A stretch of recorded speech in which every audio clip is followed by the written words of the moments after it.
The book of Revelation says, "The spirit of prophecy is the testimony of Jesus Christ." This is at the very heart of FirstAmendmentRadio.com. In that spirit, we have created the Prophecy Reality News app for all of your mobile devices, streaming First Amendment Radio 24 hours a day, 7 days a week. Available for your Apple, Android device, and smartphone, absolutely free.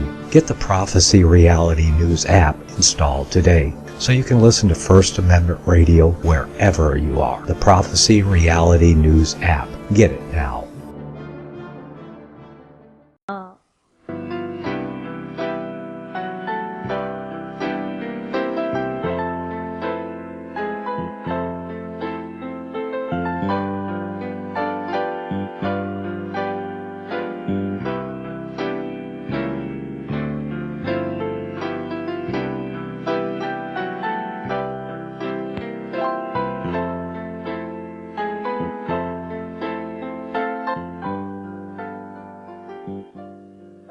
Good morning. Welcome to another edition of Inquisition Update. My name's Tom Fress, and I'll be your host for the next hour.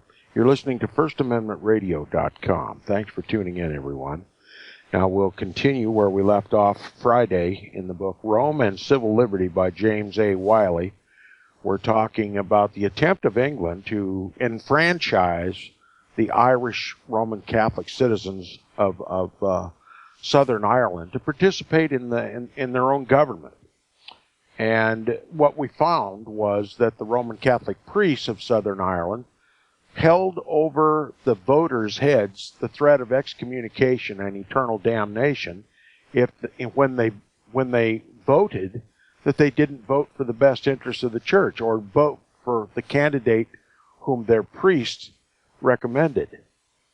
And so literally trying to enfranchise the Irish people was the same as just enfranchising the priests, whose primary concern was elevating the power, strength, and authority and the jurisdiction of the Pope over the civil government, the Queen and Parliament. So it was an act of futility. And we continue now on page 185 in the book, the first full paragraph, about 6 lines down from the top of the page, if you're following along in your own online copy. It goes on to say, to describe the plight of an Irish Roman Catholic who might not be just a citizen, but also a prime minister in Parliament, in the House of Commons or the House of Lords. It says, "Nothing could be plainer or simpler than the rule laid down for popish representatives in Parliament. They are taught in all their speeches and votes to have regard to but one thing, the interest of Catholicism. They are free to act according to their fealty to the Queen, but only when the prior claims of the pontiff are satisfied, when the prior claims or needs or demands of the Pope are satisfied. With them, it ever must be Rome first, England next. The account of their stewardship, that is, the account of their acts in Parliament, is to be rendered in the confessional. In other words, confessed to the priest. The priest gets to interrogate Irish Roman Catholic parliamentarians as to their actions in Parliament. They have to confess what they did in Parliament to the Roman Catholic priest in the confessional. Now, how do you think that would affect politics in the United States of America? If every Roman Catholic, under pain of excommunication and eternal damnation, were to also be required to confess everything they did to a priest in the confessional box, whose interests would be served? The Irish Roman Catholic? Or Irish Roman Catholics in Ireland, or the behest of the needs of the priest, or the needs of the Pope, which are one and the same. He says the account of their stewardship, that is, their actions in Parliament, is to be rendered in the confessional. In fact, it is not to their constituents, but to the priest that they are accountable. A Roman Catholic politician owes his first order of business, his first responsibility, to the Pope and not to his constituents. Why would anyone of sound mind vote for a Roman Catholic representative in any form of government, whether it be local, county, state, or federal? He says they are free to act according to their fealty to the Queen, in other words, to the visible government, only when the prior claims of the pontiff are satisfied. With them, it ever must be Rome first, England next. And we might just as well read this. For them, it ever must be Rome first and the United States next. He says the account of their stewardship is to be rendered in the confessional. In fact, it is not to their constituents, but to the priest that they are accountable. One man sits for Father this, another for Father that, and not for the borough or the county in which the hustings may have been set up simply as make-believers of popular representation. Popish Ireland would be as effectually represented in Parliament by a single priest as it is at present by 40 or 50 members, all acting under priestly direction and all speaking and voting as one man. It is recommendatory, moreover, of this simpler but equally real representation that it would be an immense savings of the time and the temper of the House. What's he saying? It'd be just as easy to dismiss all these Roman Catholic parliamentarians and just let their priests occupy their positions in the House. It would be a lot easier. And the same could be said for the United States of America and any nation in the world where the priest has total control over his Roman Catholic subject. And according to Roman Catholic canon law, they have complete control over every man, woman, and child under their jurisdiction, Catholic and Protestant alike. Now, he begins again with more discussion entitled, Not Two Romanisms in the World. In other words, if we think Romanism is different in one part of the world than it is in another, we're sadly mistaken. Popery is popery anywhere in the world. And I've mentioned before that the United States, the American Roman Catholic Church is different than any other Roman Catholic Church in the world, but it has to be, because it is a Roman Catholic Church within a Protestant nation. And it must compete, and it must act judiciously and carefully so as not to provoke the Protestant sentiment. But in Roman Catholic countries, it dominates. It does whatever it wishes to do. There's no pretense of ecumenism. There's persecution against non-Roman Catholics. The government is completely controlled, and all the parliamentarians are controlled by the bishops. And so one might suggest that there is a difference of Roman Catholicism in America as opposed to the Roman Catholicism in a Catholic country.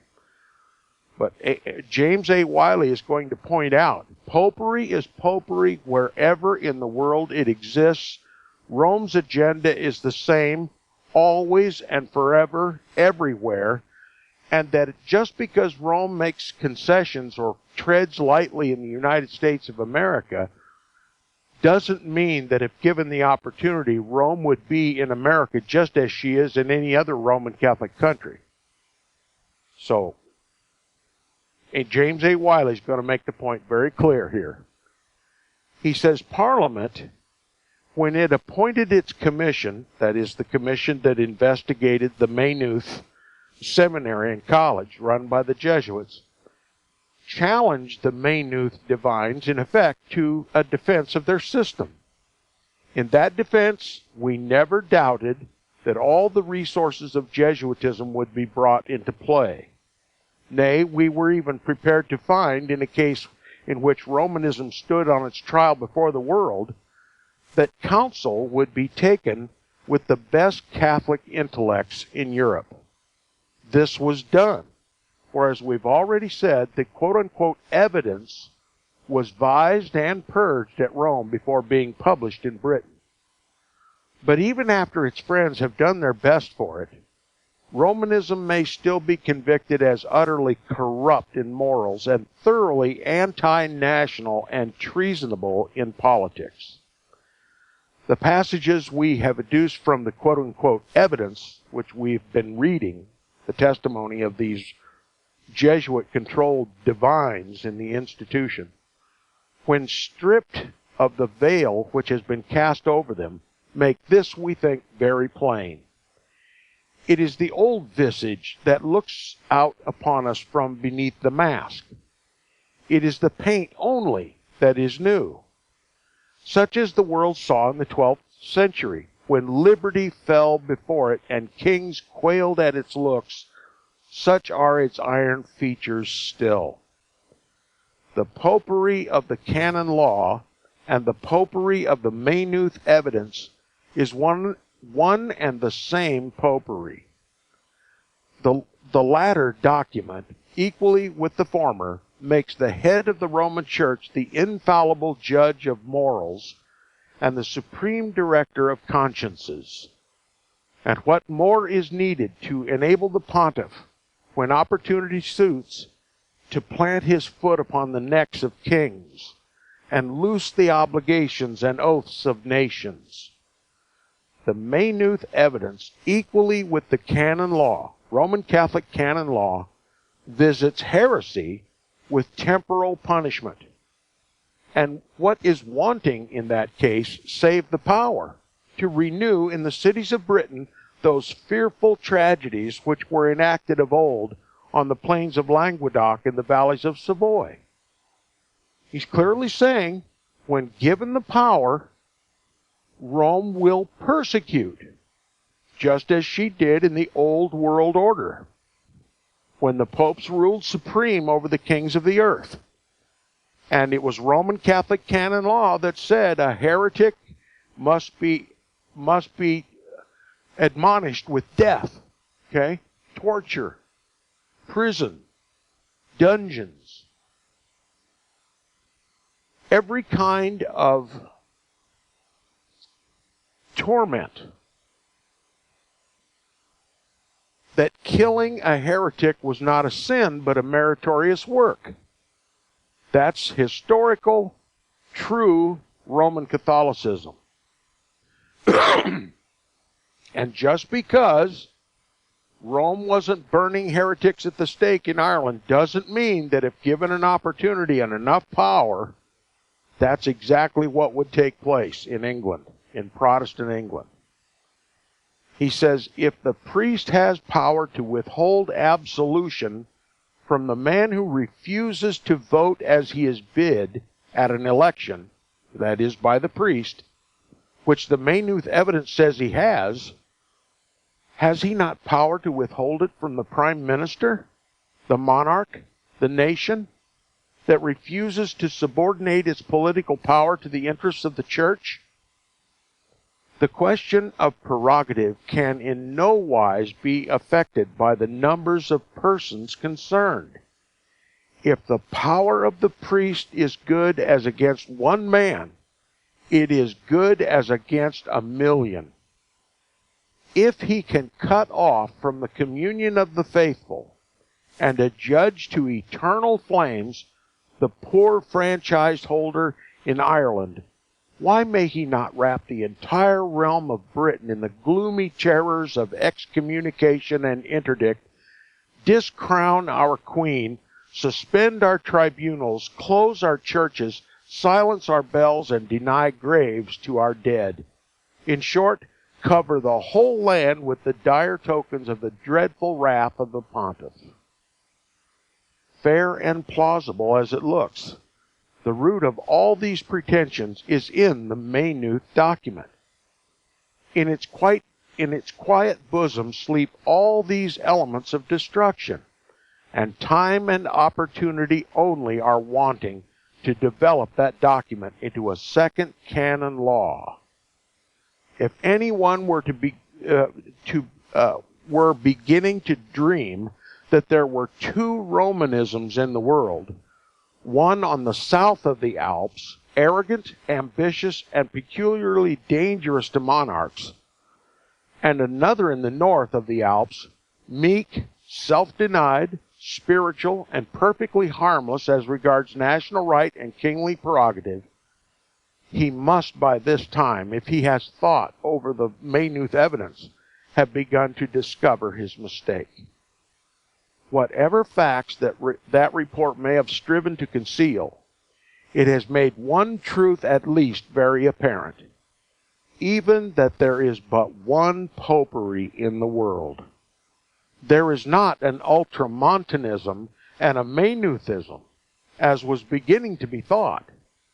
The popery of Maynooth is the popery of Rome, and the principles taught in the Collegio Romano are not a whit more ultramontane than those taught in the Hibernian Seminary.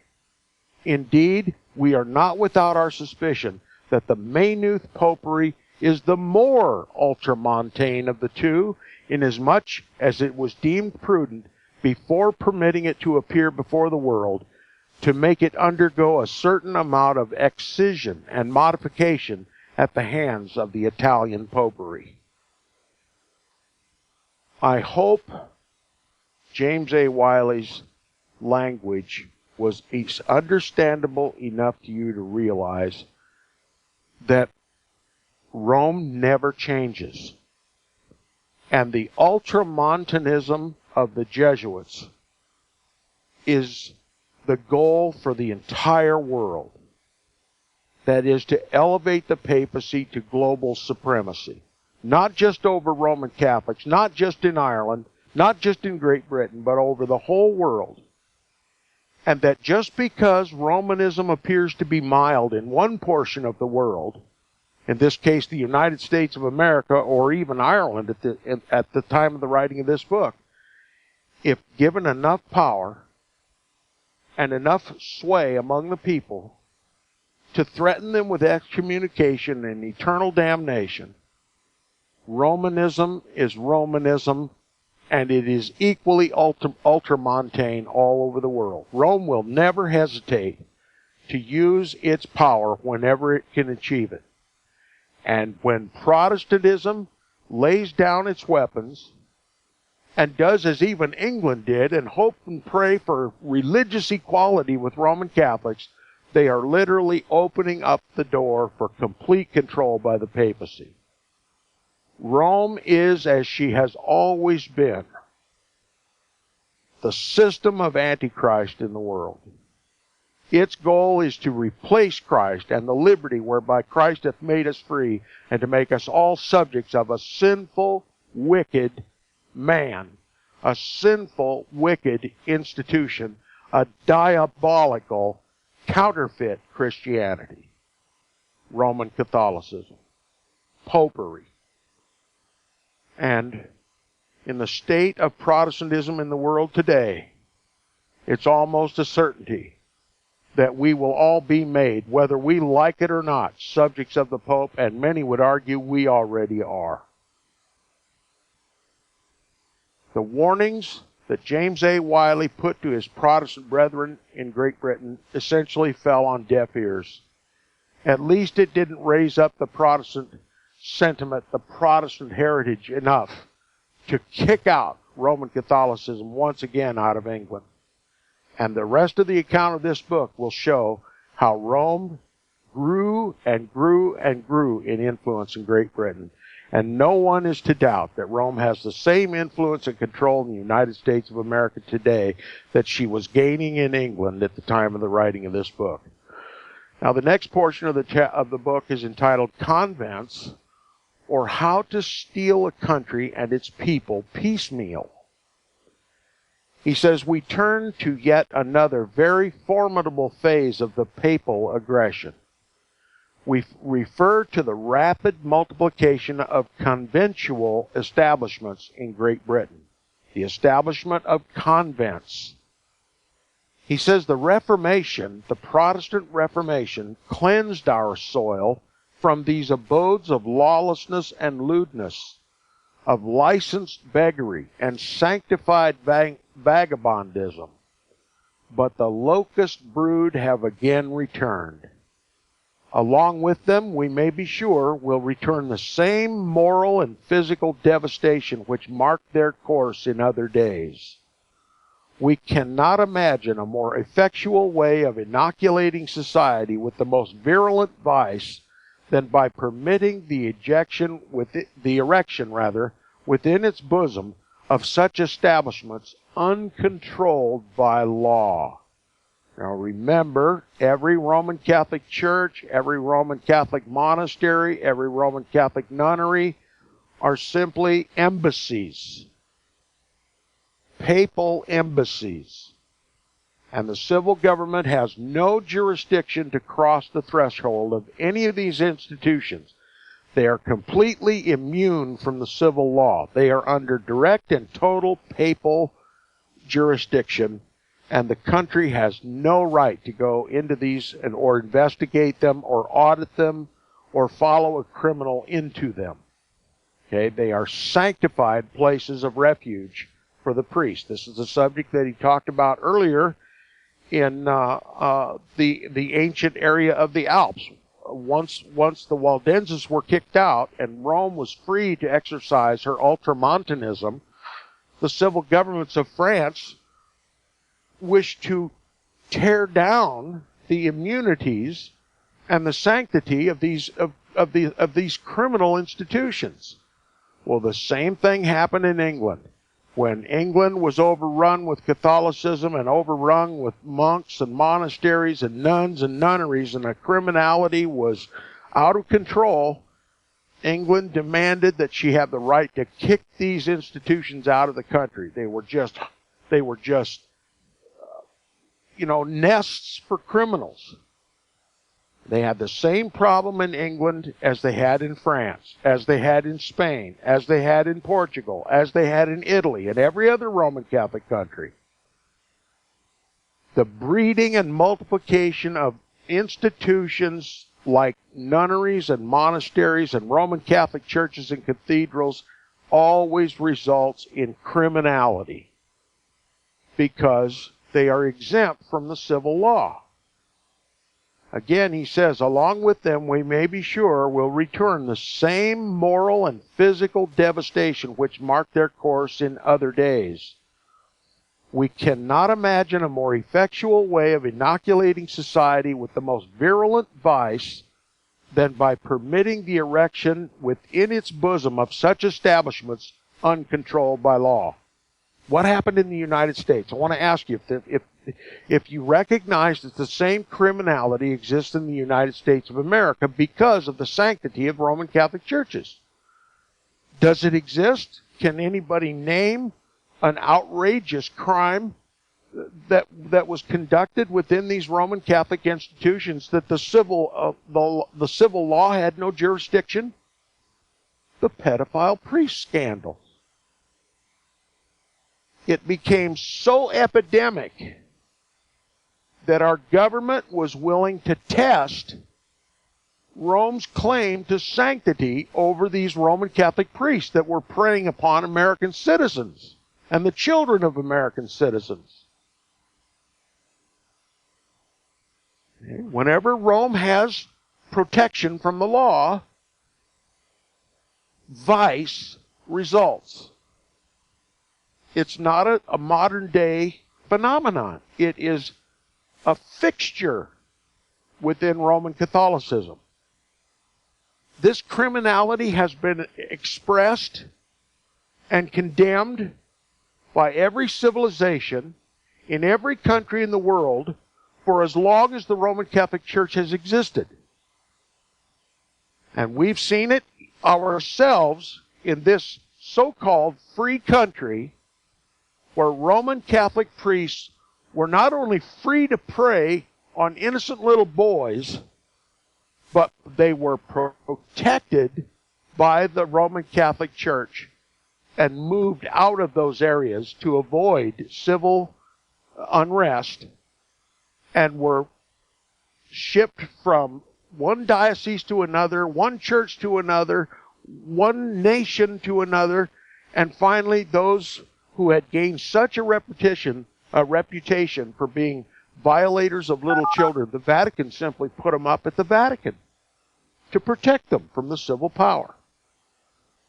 This is a case that we should all be familiar with, that makes the words of James A. Wiley stand out in our minds and prove to us what he is saying is true and will always and ever be true of the Roman Catholic Church, no matter where she is found, until Christ returns. And it's a constant battle if there be enough Protestant in the nation to fight it. We'll be back right after the message. You're listening to Inquisition Update on First Amendment Radio.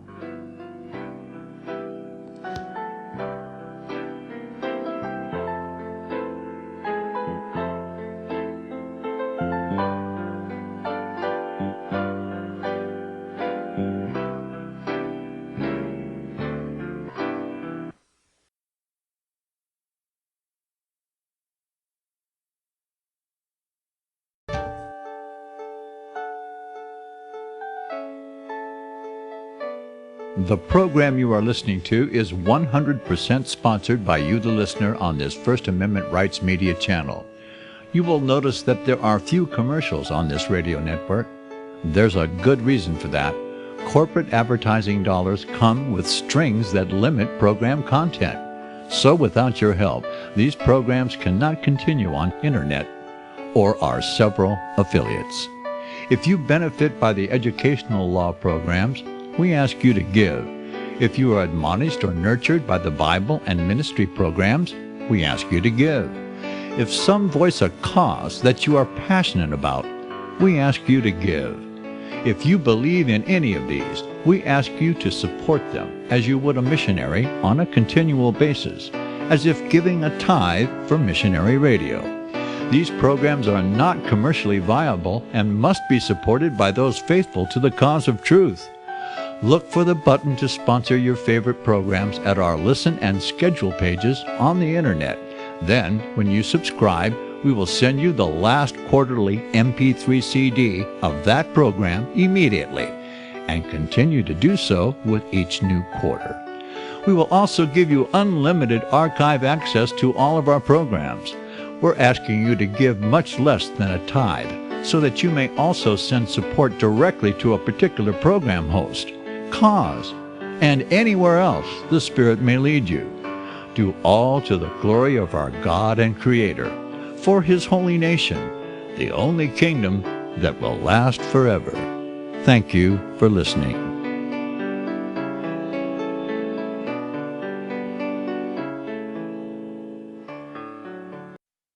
Visit crosstheborder.org, CROSS, crosstheborder.org, to get your print, EPUB, or PDF version of the book, The Rapture Will Be Canceled. That's crosstheborder.org. I know you all want answers, and believe me, so do I, and I'll do my best to get them. Despite Nicolas Cage's promise to do his best to get left behind rapture answers for us, don't hold your breath.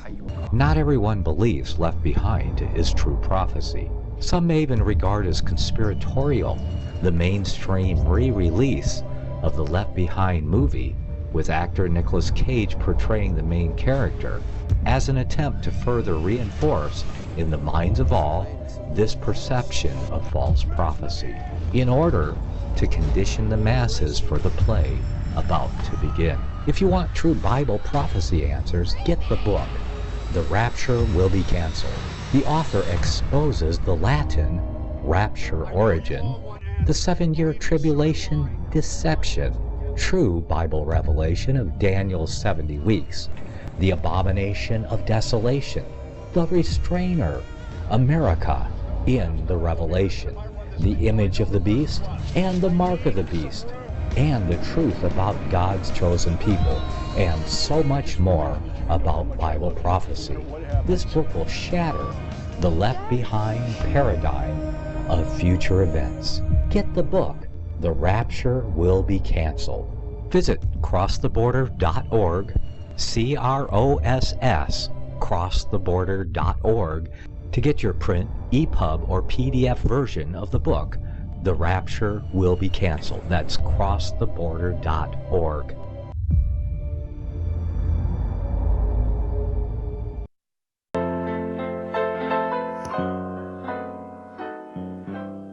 Welcome back to the second half hour of Inquisition Update. If you want to support Inquisition Update, please support First Amendment Radio.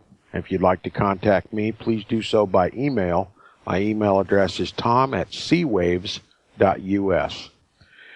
Now, James A. Wiley continues. He says, "We cannot imagine a more effectual way of inoculating society with the most virulent vice than by permitting the erection within its bosom of such establishments uncontrolled by law. Nunneries, monasteries, any Roman Catholic institution is uncontrolled by the civil law. Their erection is simply an invitation for their historic criminality to exist within the nation." He says that confraternities of men and women, he's talking about monasteries and nunneries or convents, should abandon all the relations and all the duties of society. They should hold themselves exempt from the obligation of contributing in the smallest degree to either the material or the mental health of a nation, and while living on the fat of the land, share with their fellow creatures in neither the labors of peace nor the perils of war.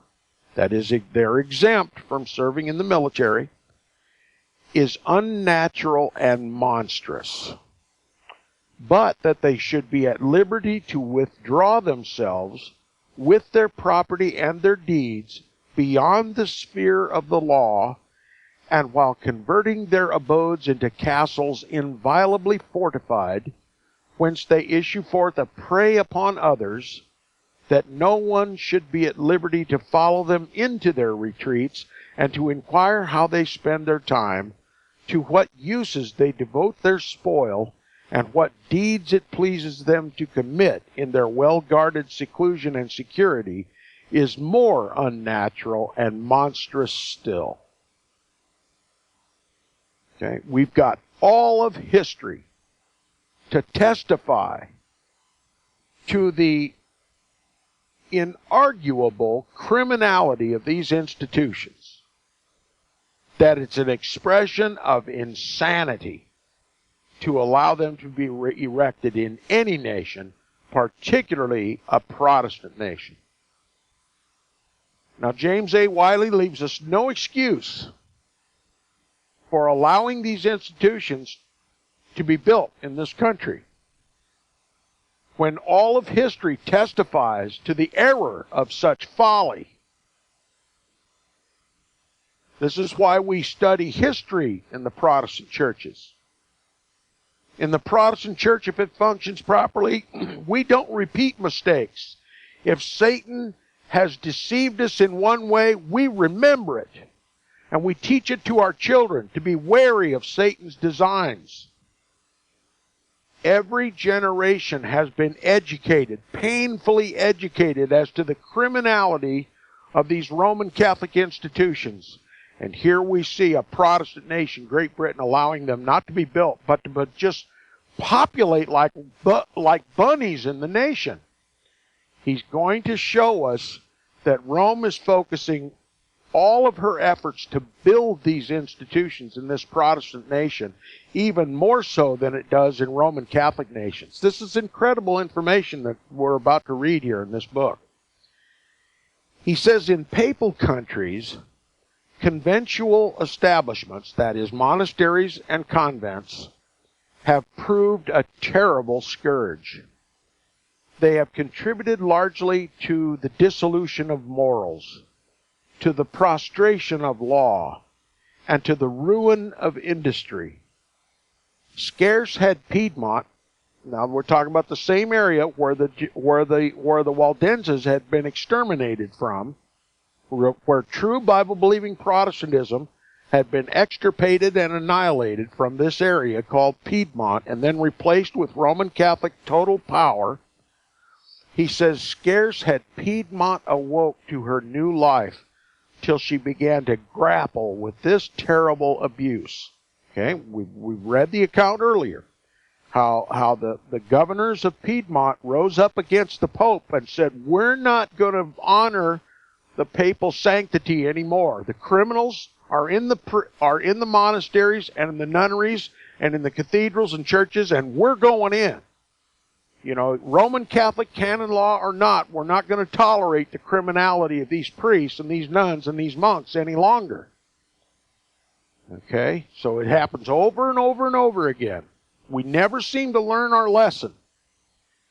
It says she felt it to be a hindrance in the path of liberty, which it behooved her at any cost to get rid of. Beginning with the most useless of the monkish orders and proceeding to a total dismantling of the whole organization, she broke up their fraternities, sold their houses, and confiscated their lands, being convinced that she could be safe only at the last of these establishments had been razed from her soil. Okay? The nation could no longer be safe until all of these Roman Catholic establishments were torn down to the ground. And it says Spain, and we all know Spain is probably the most Roman Catholic nation in all the history of the world. It says Spain has been following in the wake of Piedmont, though not to the same extent. Last of all, the Italian government, right there in the shadow of the Vatican walls, in 1863 suppressed all the monastic orders in the kingdom, with the exception of those in Sicily. So we're talking about the most Catholic countries in the world have done just exactly what they did in Piedmont. They started closing down the monasteries and the nunneries, the convents of the Roman Catholic Church to stop this criminality.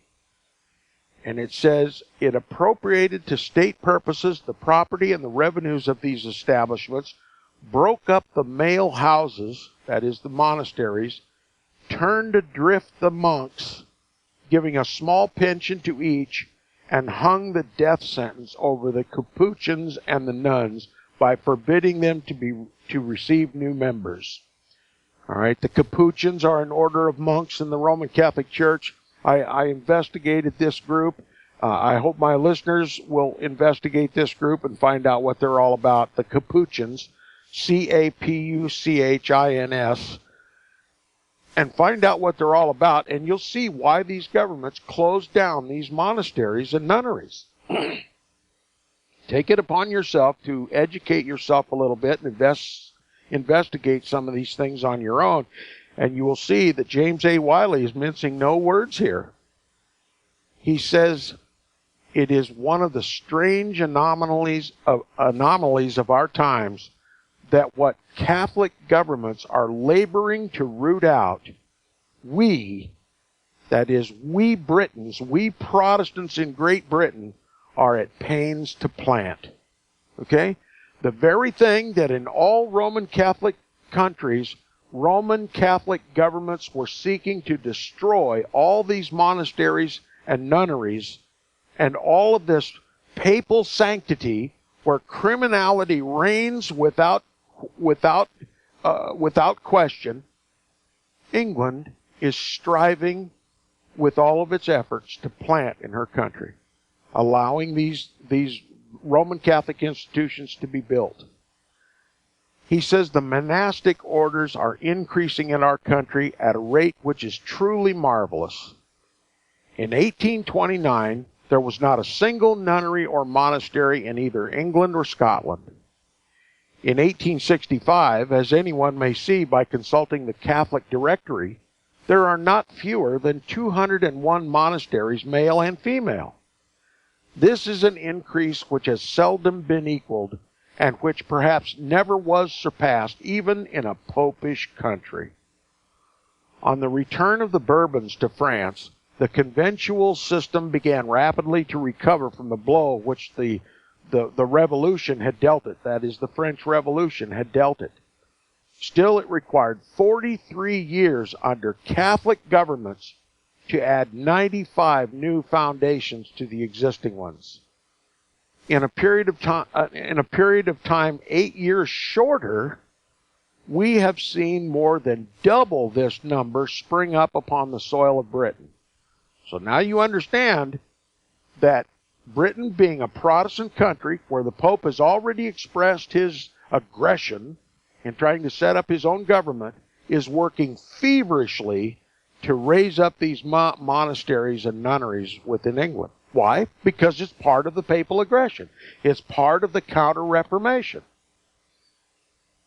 What you want to do to destroy a godly, Bible-believing, Bible-reading, Christ-honoring nation is to immigrate vice into the country.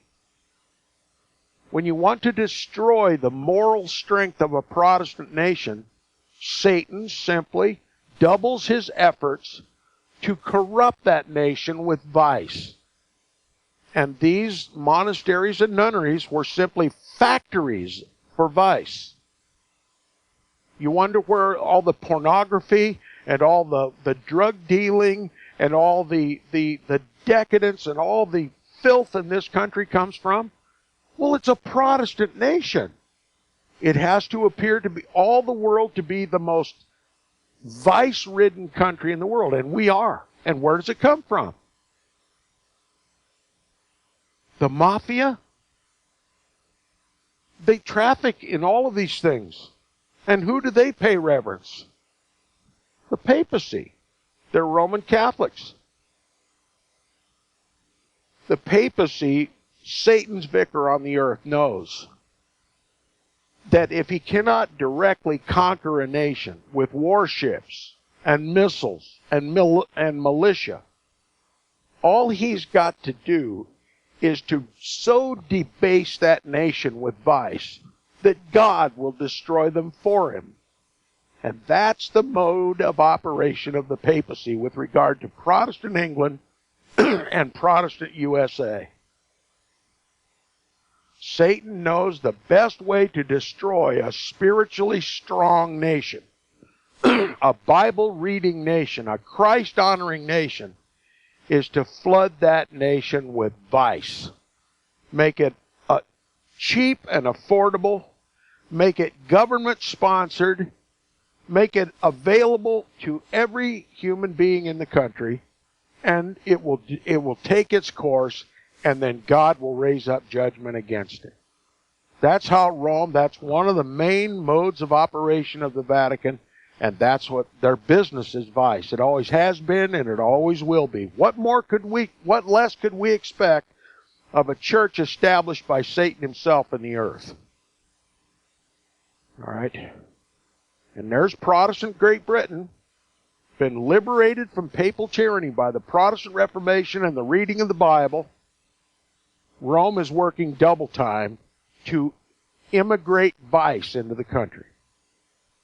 And no better way to do it than the monasteries and the nunneries. And to make bishops monarchs over their territories. Okay? The mode of operation of the Vatican never changes. She just changes her makeup once in a while, but she's still a whore, no matter where she goes, no matter what age in which she lives. He says 200 convents in the brief space of half a lifetime, and in a Protestant country! Exclamation point. You can just hear the frustration in James A. Wiley's voice. He says, with such rapid strides does the monastic system return among us. In many points, this system comes into conflict with the laws of the country and the subjects of the Queen. In every such instance, it violates and sets at nothing the former and enslaves the latter. The Act of 1829 forbids the establishment in this country of the male monastic orders of Rome. This prohibition was renewed in the Act of 1860, which provides for the due administration of Roman Catholic charities. Despite the law of the 201 religious houses mentioned above, 58 are monasteries. These are clearly illegal. Every new monastery is a new violation of the law. This the government knows perfectly well, but the power to uphold the law against the popish faction has passed from them. Do you know why? The power to go up against these popish institutions of vice had left them because the truth had left them. They have begun to be taught that the Pope is not the Antichrist, but that the Antichrist is a single individual who comes in the long distant future. Protestantism had lost its Protestantism. That's what had left. That was the power of Protestantism, the belief, the knowledge, the understanding that the papacy is, was, and always will be the Antichrist of the Bible.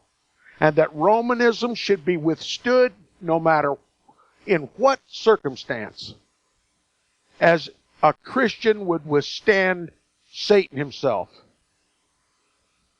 That's what had been lost in Britain, and that's why these self-professing Protestant governors in England had no longer the power to stop the building of these institutions of vice. Protestantism was already beginning to lose its Protestant blood. And look at the extent that futurism has blinded the eye and stifled the mouths and handcuffed the hands of Protestants in this country. Almost as if there's no Protestantism at all left in the country. No one's fighting Rome in this country because they have no reason to fight. They no longer believe the papacy is the Antichrist. They believe in a single individual. In some time off in the future, probably a Jew, maybe a Muslim. See, they don't even know who it will be. When the Bible makes it clear he comes from the fourth and the final empire upon the earth, the Roman Empire. Insanity. It destroyed Protestantism in Great Britain, and it destroyed Protestantism in the United States of America. This is a thoroughly Catholic country because it has Catholic beliefs, no matter what denomination they claim to belong to. Baptist, Methodist, Presbyterian, they all believe Catholic lies. And that's why this country has no power to stop the scourge of Romanism in this country. And the government's totally under its control now. We're in a desperate situation, spiritually and physically. And there just doesn't seem to be any sentiment in this country to repent. It's difficult to even draw interest to this subject. And it's difficult to withstand the persecution for broaching this subject in this country. But continue we must. We're not talking about saving this country anymore. For all intents and purposes, it's a lost cause. I'm talking about saving Protestants from waking up some morning, finding themselves fighting for Antichrist and killing God's people. He says this government know perfectly well, but the power to uphold the law against the popish faction has passed from them. In another point, do these establishments set it not the statutes of the realm? The law of 1860 forbids the acquisition of property by the monastic orders of Rome. This enactment is evaded by the monks living together in community, not as an order under a common vow and holding their property in common, but as so many individuals voluntarily associating themselves, each holding his property with power to dispose of it as he pleases. Such is the constitution of the Oratorians at Brompton.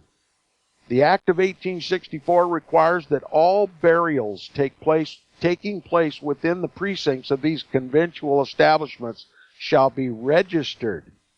Okay? Anybody who lives in a monastery who dies, who to be buried within the confines of the monastery. You know, most Roman Catholic institutions have cemeteries adjacent to the church, adjacent to the monastery, and adjacent to the nunnery. But Rome, or rather England, familiar with the criminality of these institutions, wisely made it a requirement that if anybody died in these monasteries, they must register that death with the state to make sure that there was no crime taking place. He says the Act of 1864 requires that all burials taking place within the precincts of these conventual establishments shall be registered.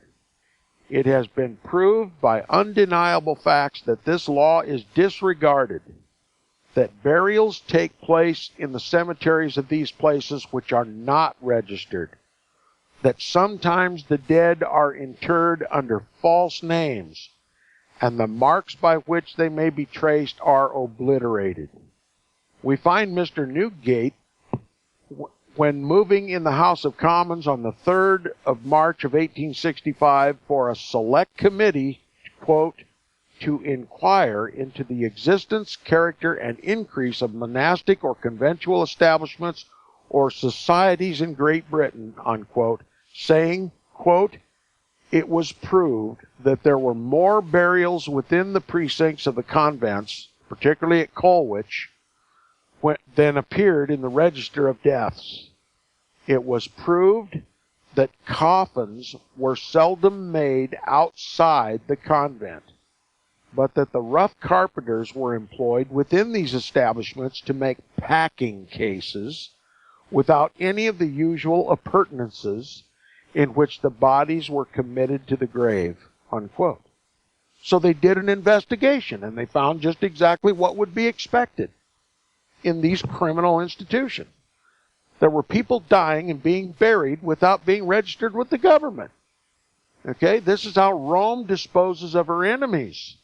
This is how Rome disposes of the illegitimate children that are bred between these monastic monks and priests and the nuns, which are nothing but whorehouses for the priests. All right? That's why there's a cemetery behind each one of them. They can bury these inconvenient deaths without the public knowing about it, covering up her crime, being completely exempt from the civil law. This is the criminality of these institutions in Roman Catholic countries and Protestant countries alike. This is what happens when you give equal rights to criminality. This is what happens when you open the door and let Satan take over. This is the error of Protestant Great Britain and Protestant USA. He says other outrages upon the liberties of the subject are becoming common in part of these establishments. It is their occasional practice to entice persons of weak mind, in other words, people who are senile, retarded, or in otherwise incapacitated or diminished mentally, or underage, within their precincts, to baptize them after a residence of a few hours or a few days, and then to retain them in defiance of the authority of their parents and guardians. Okay? So they take in imbeciles, retarded, somehow compromised people, even children, into their monasteries and nunneries, keep them for a few hours or a few days, and then baptize them, which makes them literally the property of the Pope, and then usurp the Pope's jurisdiction over them and hustle them out of the institution and out of the country. Okay, in the Bible it's called man-stealing. It's a capital offense in the Bible. But this is what happens when you allow monasteries and nunneries to be built in your country and give them exemption from the law. Not only man's law, but God's holy law. Institutions of vice, that's what they are. And they occasionally practice to entice persons of weak mind or underage children within their precincts to baptize them after a residence of only a few hours or a few days, and then to retain them, that is, to hold them captive in defiance of the authority of their parents and guardians. He says, from several others we select the case of Miss McDermott and Miss Ryan, which are well known to the public. The latter, Miss Ryan, was taken from a convent in London and transferred to a lunatic asylum in Belgium. Quote, she screamed, she struggled, she implored assistance from every passer-by, unquote. Notwithstanding, the priests were permitted to violate the law with impunity and carry off their victim. The case was brought under the notice of the government, who referred it to the law officers of the Crown.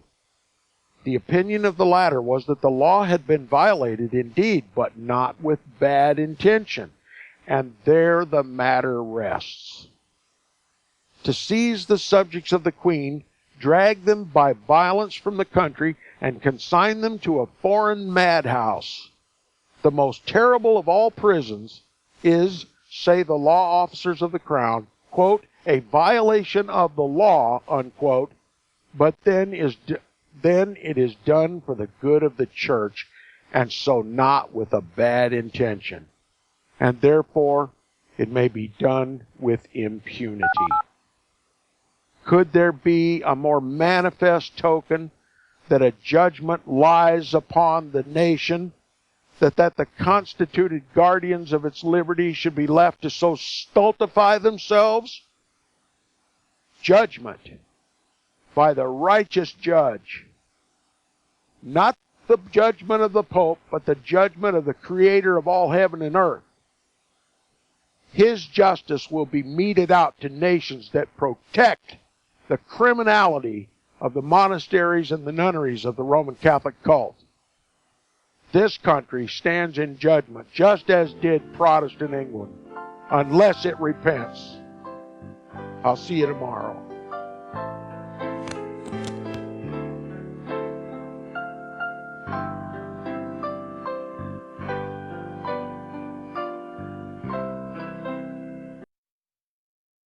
Since the beginning of time, kings have sought it, nations have fought for it. It has been traded, it has been borrowed, it has been purchased, it has been stolen. There's a reason for it. To secure the blessings of liberty to ourselves and to our posterity. Invest with the security of gold and silver. Call Discount Gold and Silver Trading at 1-800-375-4188 or visit discountgoldandsilvertrading.net. Listen to Financial Survival with your host Melody Cedarstrom right here on FirstAmendmentRadio.com at 4 p.m. Eastern or 1 p.m. Pacific Time. Visit discountgoldandsilvertrading.net or call Discount Gold and Silver Trading at 1-800-375-4188. Toll free 1-800-375-4188.